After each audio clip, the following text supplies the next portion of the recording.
Welcome to MarkGuy, where we explore self-improvement, motivation, habits, mindset.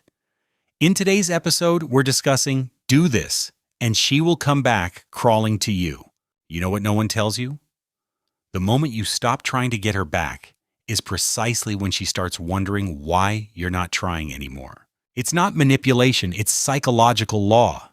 You've been sitting there, phone in hand, crafting the perfect text, rehearsing conversations that will never happen, building bridges to someone who's already crossed the river. But here's the cold truth that cuts through all the noise. The only way to make someone miss you is to remove yourself completely from the equation. Picture this. It's 11:47 p.m. on a Tuesday.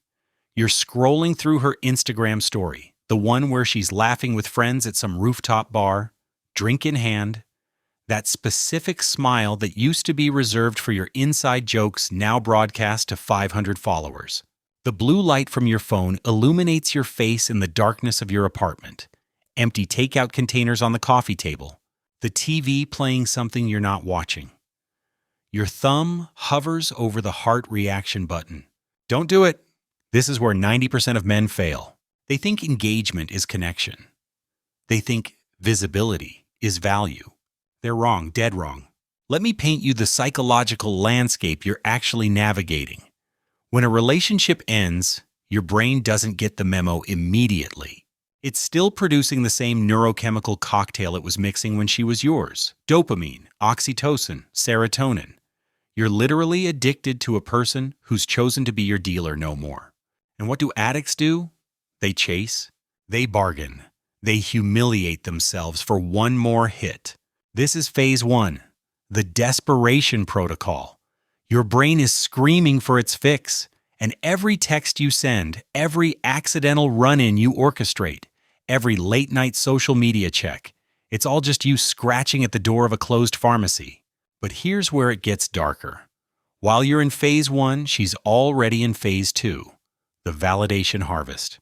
See, women process breakups differently than men. Studies from Binghamton University and University College London found that women feel the pain more acutely initially, but recover more fully. Men, on the other hand, never fully recover, they just move on. Why? Because while you're trying to win her back, she's using your attention as emotional scaffolding to build her new life. Every text you send validates her decision. Every call you make confirms she's still got power. Every Instagram view adds a brick to her confidence castle. You think you're fighting to save something. She knows it's already dead. She's just attending the funeral while you're still trying to perform CPR. Here's the part that will sting. She doesn't miss you. She misses the idea of being missed. There's a term in psychology called cognitive dissonance. The mental discomfort of holding two conflicting beliefs. Right now, she's telling herself she made the right choice, while simultaneously checking if you've watched her stories. She's not conflicted about you. She's conflicted about whether she's as valuable as she thought she was. And every time you reach out, you resolve that dissonance for her. You confirm, yes, she's worth chasing. Yes, she made the right choice. Yes, she's the prize. But what happens when you flip the script? What happens when you become the ghost in her machine? This is where we enter phase three. The scarcity principle. Robert Cialdini documented this in his groundbreaking work on Influence. Humans are psychologically wired to want what they can't have. It's why limited editions sell out. It's why exclusive clubs have lines around the block. It's why the person who cares less in a relationship holds more power. When you disappear, truly disappear, not this half-measure blocking, unblocking nonsense. Something fascinating happens in her psychology. The narrative changes. Suddenly, she's not the one who left. She's the one who's been left behind. Think about it. When was the last time you desperately wanted something that was desperately wanting you back? Never. That's not how desire works. Desire is about gap, distance, mystery, the unknown. When you're fully available, fully transparent, fully desperate, you're a solved equation. There's nothing left to figure out. But when you vanish, when you stop watching her stories, stop liking her posts, stop existing in her digital peripheral vision, now you're an unsolved problem. And the human brain hates unsolved problems more than it hates rejection. Let me tell you what she's thinking in the first week of your disappearance. Monday. He hasn't texted. Good. I need space. Tuesday. Weird. Usually he'd have broken by now. Wednesday. Maybe he's just busy. Thursday. Did he block me? Let me check. No. Still there. Friday. Who is he with tonight? Saturday. I'll post this and see if he watches. Sunday. He didn't watch. He always watches. What the hell? This isn't about playing games. This is about understanding the fundamental architecture of human psychology. We're talking about intermittent reinforcement, the same principle that makes gambling addictive. When you were constantly available, you were a fixed schedule of reinforcement. Predictable, boring, like a vending machine that always dispenses the same snack, but when you disappear, you become a slot machine. Maybe you'll pay attention. Maybe you won't. Maybe you care. Maybe you've moved on. The uncertainty is intoxicating. Here's where most men fail the test. Week 2 or 3, they crack. They send that, "Hey, how are you?" text. They like that one photo. They view that one story. And just like that, the spell is broken. She gets her confirmation. He's still mine if I want him. The slot machine turns back into a vending machine. Game over. You've lost before you even realized you were playing. But here's the revolutionary truth nobody wants to admit. This isn't actually about getting her back. Plot twist, right? This is about becoming the kind of man who doesn't need her back.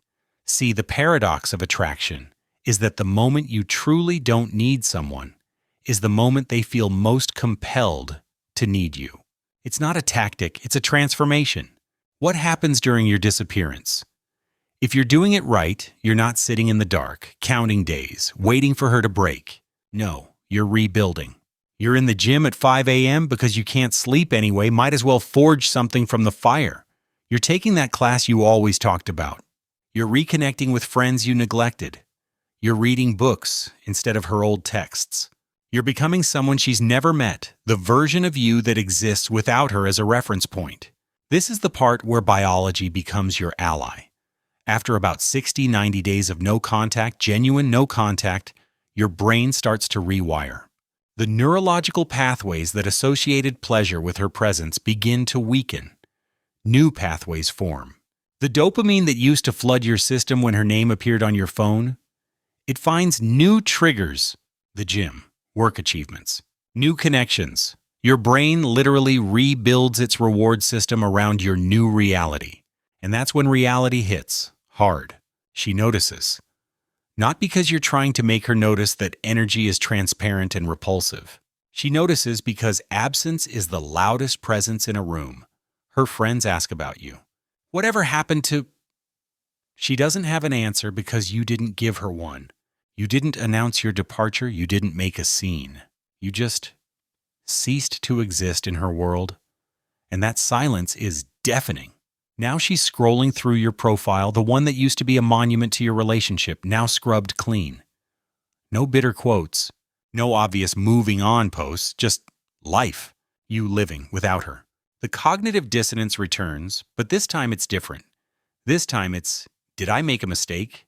Mixed with, why doesn't he care? Mixed with, who is he becoming without me? But here's where it gets really interesting. The version of you she starts to miss, it doesn't exist. She's not missing you. She's missing the potential you that her imagination is creating to fill the void of information. The less data she has, the more her brain fills in the gaps with idealized versions. You become every man you could be in her mind because she has no evidence of who you actually are anymore. This is what I call the Instagram effect. You know how everyone's life looks perfect on social media because you only see the curated highlights? When you disappear, you become a living Instagram feed in her memory, all highlights. No mundane reality. The fights fade. The irritations dissolve. All that's left is the highlight reel, and she's comparing every new person to a ghost she partially invented. 3 months pass, 4, 5, and then it happens. The text. Maybe it's, hey, I found your hoodie. Maybe it's, I heard that song and thought of you. Maybe it's just, how are you? but it comes. It always comes if you've truly disconnected. Not because you were playing a game, but because you were playing for keeps with your own life. Here's what 99% of men do wrong at this moment. They respond immediately. They've been waiting for this moment, and it shows. The hunger bleeds through every word. I've missed you so much. I've been thinking about you. Want to meet up? And just like that, all that psychological capital you've built evaporated. You've shown your cards, and it's the same losing hand you were holding when she left. The 1% who get it? They respond like they're responding to an old colleague. Friendly but bounded, warm but not available. Hey, hope you're well. Yeah, that was a good song. Take care. And then, silence again. Because here's what she's really testing. Are you the same man she left, just with a few months of fermentation? Or are you something entirely different now? She doesn't actually want you back at this point. She wants to know if she could have you back. There's a difference. It's about options, not outcomes. It's about ego, not emotion. And if you give her the confirmation that yes, she could have you back with a snap of her fingers, the interest evaporates faster than morning dew in the desert. But what if you don't give her that confirmation? What if your response suggests that chapter is closed? Not bitter, not angry, just closed. That's when something shifts. The hunter becomes the hunted. The one who walked away starts walking back. Not running, it's never running. It's a slow, careful approach, like someone trying to pet a cat that might bolt. She'll escalate. The texts become more frequent, more personal. Remember when I saw this and laughed about that time She's mining the past for connection points, trying to find the door back in. But here's the thing about doors. When someone walks out and slams one, you're under no obligation to leave it unlocked. This is where we need to talk about the most important phase 4, the reckoning. It's midnight again, but this time it's different. This time you're not scrolling through her profile. You're looking at your own. The man in those recent photos, clearer eyes, stronger frame, genuine smile. He's a stranger to the man who begged for another chance 6 months ago. And the question isn't whether she'll come back anymore.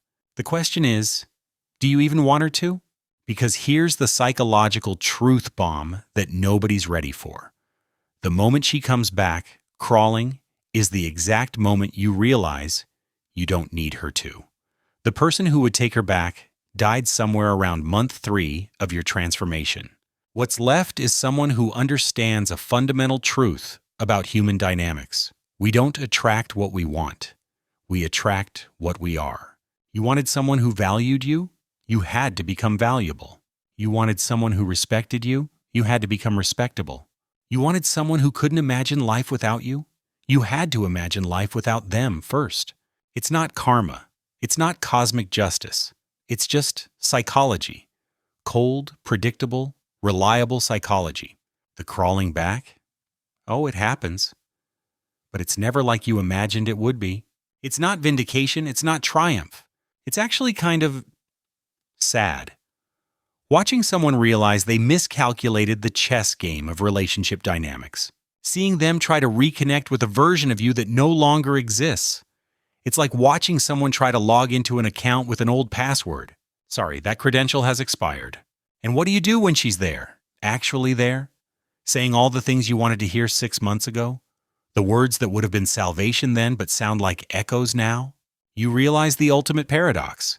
The only way to get someone to come crawling back is to become someone who doesn't need them to.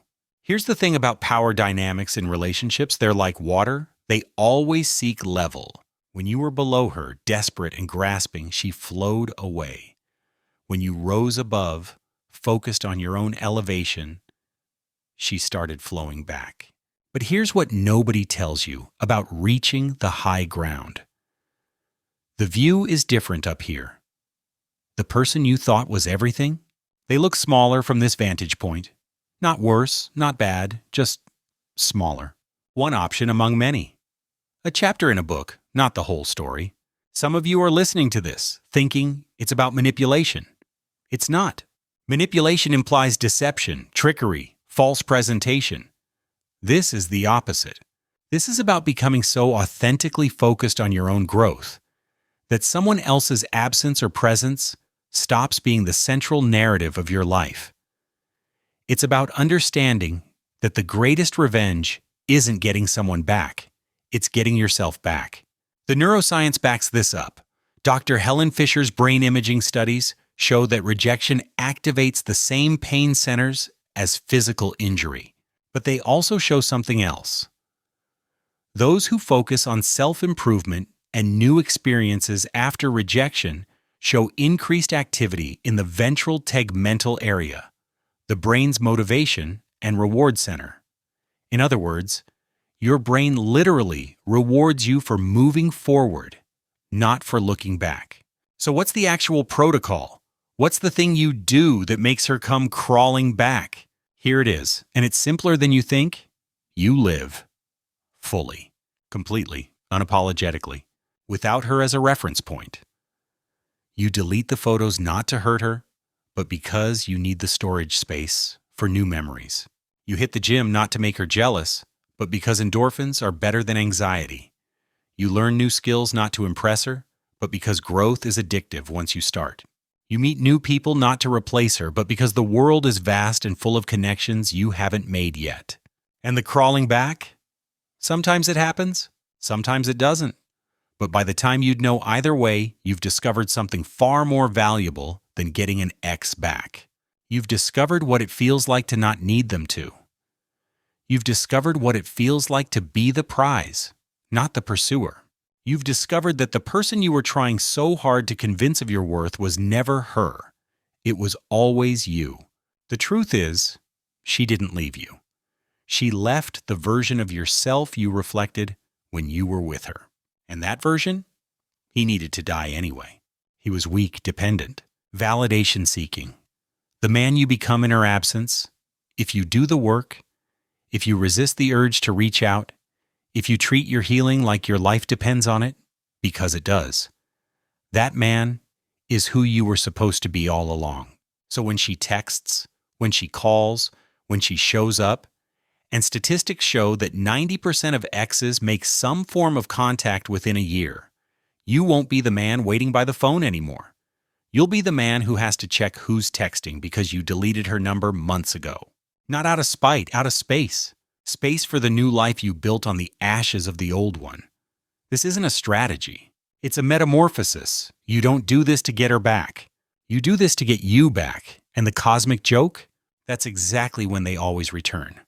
When you no longer need them to. When their absence has become so normalized that their presence would actually be disruptive. When the idea of going backward feels like trying to squeeze into clothes you've outgrown. Remember this. The opposite of love isn't hate, it's indifference. And indifference isn't something you can fake.